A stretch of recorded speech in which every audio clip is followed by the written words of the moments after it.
Sir auto కావాలా? నువ్వా పాపా? ఎవడో గుద్దడానికి వచ్చాడు అనుకున్నానులే.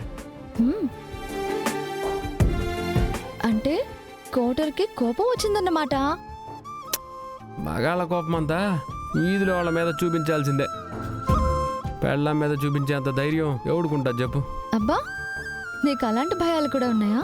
లేకపోయినా ఉన్నట్టు నటించాలి కదా. అది సరే, నువ్వేంటి ఇక్కడ? తెలిసిన వాళ్ళుంటే కలిసి వెళ్దామని వచ్చినాను పాపా. అవునా, సరే. భోంచేసావా?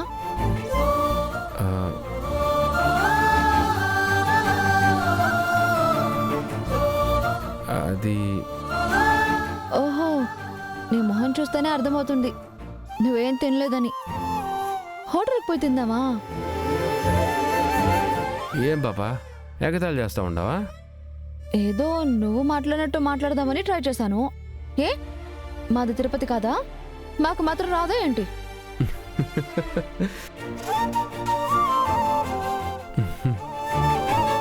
సరే సరే, బాగా ఆకలేస్తా ఉండదు. ఏదైనా హోటల్కి పోయి తిందామా? హోటల్కి ఎందుకు? స్ట్రీట్ ఫుడ్ అయితే బాగుంటుంది.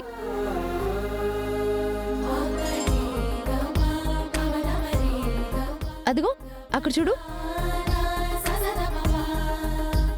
ఏదో టిఫిన్ బండి ఉంది, అక్కడికి వెళ్ళి తిందామా? సరే బాబా, నీ ఇష్టం. మీలాంటి గొప్పోళ్ళకి అక్కడ తినడం ఇబ్బందిగా ఉంటుందేమో. ఇప్పుడు నేను మాత్రం ఏమైనా పెద్దోడ్డా? ఏవే, కడుపు నింపుకోవడం కోసం ఏడైనా తినాలి. పద.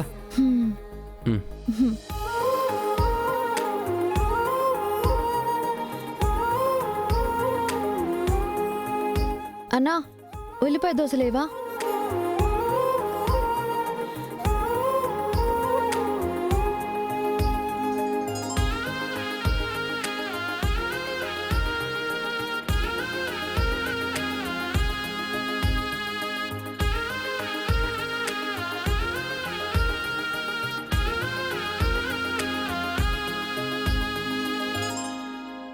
ఏం విజయశాంతి, రోజుకి 2000 ఇస్తా అన్నావు, ఎందుకు తప్పించుకు తిరుగుతున్నావు?